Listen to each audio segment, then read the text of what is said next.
அயோத்தியின் இளவரசர்களான ராமரும் அவரது மனைவி சீதாதேவியும் தம்பி லட்சுமணரும் தந்தையின் கட்டளையை ஏற்று 14 ஆண்டுகள் வனவாசம் மேற்கொண்டனர்.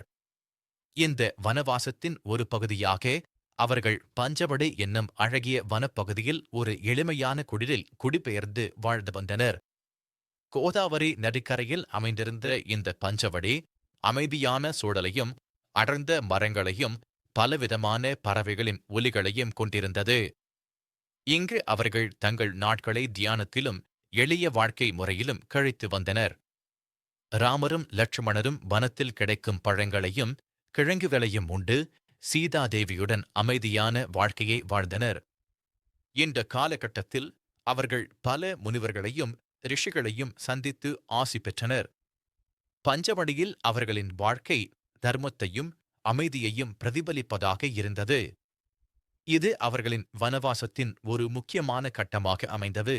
ஒருநாள் ராவணனின் சகோதரியான சூர்பனக்கை பஞ்சவடி வனத்தில் ராமரை கண்டாள். ராமரின் அழகில் மயங்கிய அவள் அவரை மணக்க விரும்பினாள். சூர்பனக்கை ஒரு அழகான பெண்ணின் உருவம் எடுத்து ராமரை அணுகி தன்னை மணந்து கொள்ளுமாறு வேண்டினாள். ஆனால் ராமர் ஏற்கனவே சீதாதேவியை மணந்தவர் என்பதால் அவளது கோரிக்கையை பணிவுடன் நிராகரித்தார். ராமர் தான் ஏகபத்தினி விரதன் என்றும் வேறு எந்த பெண்ணையும் மணக்க முடியாது என்றும் தெளிவாக கூறினார். பின்னர் லட்சுமணனை அணுகி அவரது அழகிலும் மயங்கி தன்னை மணந்து கொள்ளுமாறு வேண்டினாள். லட்சுமணனும் ராமரின் தம்பியாக அவரது கோரிக்கையை நிராகரித்தான். சூர்பனக்கையின் காதல் நிராகரிக்கப்பட்டதால் அவள் மிகுந்த கோபமும் ஏமாற்றமும் அடைந்தாள். அவளது ஆசைகள் நிறைவேறாததால் அவள் ராமரையும் லட்சுமணனையும் பழிவாங்கத் துடித்தாள். ராமராலும் லட்சுமணராலும் நிராகரிக்கப்பட்ட சூர்பனக்கை தனது உண்மையான அசுர உருவத்தை எடுத்து சீதாதேவியின் அழகைக் கண்டு பொறாமை கொண்டாள். சீதாதேவிதான் ராமரை தன்னை மணக்க விடாமல் தடுத்தாள் என்று எண்ணி அவளை தாக்க முற்பட்டாள். சீதாதேவியின் மீது பாய்ந்து அவளை கொல்ல முயன்றாள்.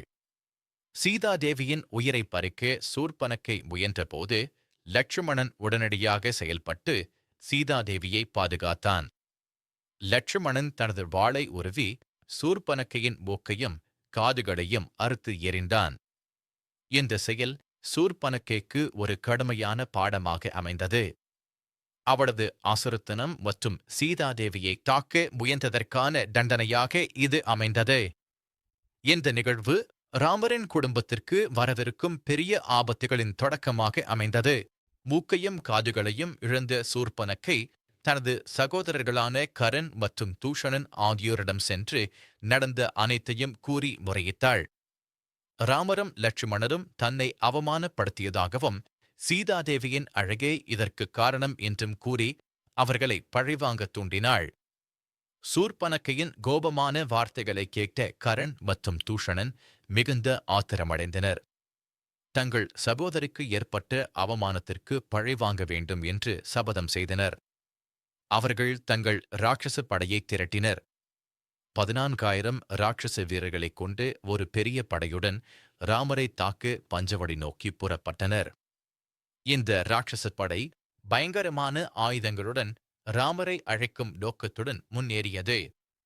கரண் மற்றும் தூஷணனின் கோபம் ராமருக்கு ஒரு பெரிய சவாலாக அமைந்தது. கரண் மற்றும் தூஷணனின் 14,000 ராட்சசர் படை பஞ்சவடி வனத்தை நோக்கி வந்தபோது ராமர் தனியொருவராக அவர்களை எதிர்கொள்ள தயாரானார். லட்சுமணனை சீதாதேவியை பாதுகாக்குமாறு கூறிவிட்டு ராமர் தனது வில்லையும் அம்புகளையும் எடுத்துக்கொண்டு போர்க்களத்தில் நின்றார். ராமர் தனது தெய்வீக சக்தியையும் வில்வித்தையையும் பயன்படுத்தி ராட்சச படையை அழித்தார். ஒவ்வொரு அம்பும் ஒரு ராட்சசனின் உயிரை பறித்தது. ராமரின் தனி வீரம் ராட்சச படையை நிலைகுலையச் செய்தது. கரண் மற்றும் தூஷணன் உட்பட அனைத்து ராட்சச வீரர்களும் ராமரால் கொல்லப்பட்டனர். இந்த போர் ராமரின் வீரத்தையும் தர்மத்தை நிலைநாட்டும் அவரது உறுதியையும் வெளிப்படுத்தியது. ராட்சச படையின் அழிவு பஞ்சவடி வனத்தில் மீண்டும் அமைதியை நிலைநாட்டியது. கரண் மற்றும் தூஷணன் கொல்லப்பட்ட செய்தியைக் கேட்ட சூர்பனக்கை இலங்கைக்குச் சென்று தனது அண்ணன் ராவணனிடம் முறையிட்டாள். ராமரின் வீரத்தையும் சீதாதேவியின் அழகையும் வர்ணித்து ராவணனை சீதாதேவியை கடத்தத் தூண்டினாள். சூர்பனகையின் வார்த்தைகளால் தூண்டப்பட்ட ராவணன் சீதாதேவியை கடத்தத் திட்டமிட்டான். இதற்காக மாயாவி மாரிசனை ஒரு பொன் மானாக உருமாறி ராமரையும் லட்சுமணனையும் சீதாதேவியிடமிருந்து பிரிக்குமாறு பணித்தான்.